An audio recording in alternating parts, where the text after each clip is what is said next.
दांतों से खून निकलकर हलक से नीचे उतरा और खून थूक से ज्यादा या बराबर या कम था, मगर इसका मजा हलक में महसूस हुआ तो रोजा जाता रहा, और अगर कम था और मजा भी हलक में महसूस न हुआ तो रोजा ना गया।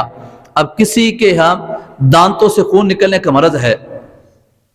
अब अगर ये खून इतना ज्यादा निकला कि वही खून जब बाहर डाला जाए थूक पर वो गालिब था, तो अगर थूक मिला, खून मिला जो थूक है वो निकल जाते हैं तो इससे भी रोजा टूट जाता है। याद रहे, हालत रोजा में मिसवाक करना मना नहीं है।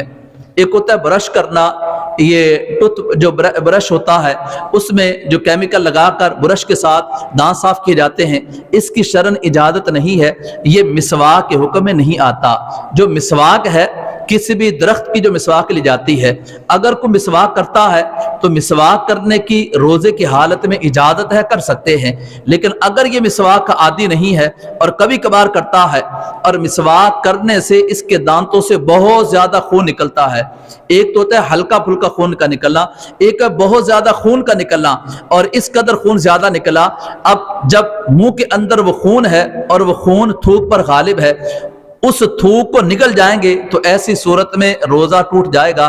तो लिहाजा मिसवाक जरूर करें और करने की शरन इजाजत है, लेकिन एहतियात के साथ करें कि अगर खून वगैरह निकल आए तो फिर उसको बार बार बाहर निकालते रहें, पानी के साथ जायल करते रहें, उसको अपने हलक से नीचे ना उतरने दें। अगर थूक मिला खून हलक से नीचे उतर जाता है तो ऐसी सूरत में रोजा टूट जाता है। अब इसकी सूरत है कि जो खून है वो थूक पर गालिब था। अब इसकी सूरत यह है कि अगर हलक में खून का मजा महसूस हुआ तो फिर तो ये थूक पर गालिब था, इससे रोजा टूट जाएगा।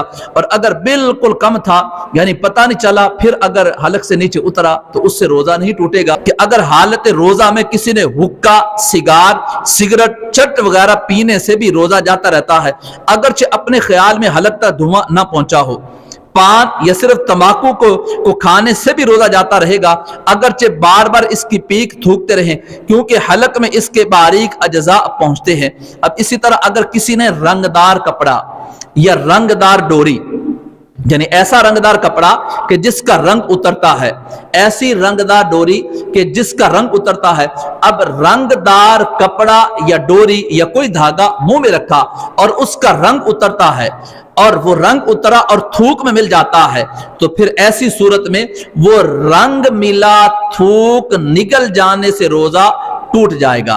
तो लिहाजा ऐसा कपड़ा या ऐसी डोरी या ऐसा धागा जिसका रंग निकलता है, अगर किसी जरूरत के पेश नजर वो मुंह में रख भी लिया तो फौरन उस थूक को बाहर निकाल दें। अगर रंग मिला थूक को निकल जाएगा तो इससे रोजा टूट जाएगा। हाँ, अगर वैसे मुंह के अंदर लुआब है, इंसान की कैफियत है कि मुंह के अंदर ये लबलबा और लुआब ये रहता है, अगर ये खत्म हो जाए तो फिर बीमारी है। मुंह के अंदर ये तरी इंसान के बाकी रहती है, मां सिवाय बीमारी की वजह से बात का मुंह खुश्क हो जाता है, लेकिन कुछ ना कुछ तरी रहती है। अगर मुंह के अंदर को तरी है या लुआब है, इसको अगर को निकल जाता है जिसमें ना तो को रंग मिला हुआ है ना को खून मिला हुआ है, अपने थूक को अंदर ही निकल जाता है, तो वैसे तो इसको निकलना चाहिए नहीं, बलगम वगैरह को इससे नुकसानात होते हैं। अलबत्ता अगर मुंह के अंदर थूक है उसको निकल जाए तो फिर रोजा नहीं टूटेगा। रोजा तब टूटेगा कि थूक के अंदर खून मिल जाए फिर निकले तो रोजा टूटेगा, को रंग मिल जाए और फिर उसको निकल जाए तो रोजा टूटेगा।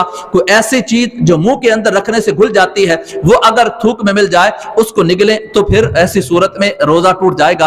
अल्लाह करीम की बारगाह में दुआ कि खल्लाक़े आलम हमें सही मानों में अहकाम रोजा को मद्देनजर रखते हुए अपने रोजों को पूरा करने की तौफीक अता फरमाए। आमीन बिजाहिन नबी अमीन वमा अलैना इल्लल बलागुल मुबीन।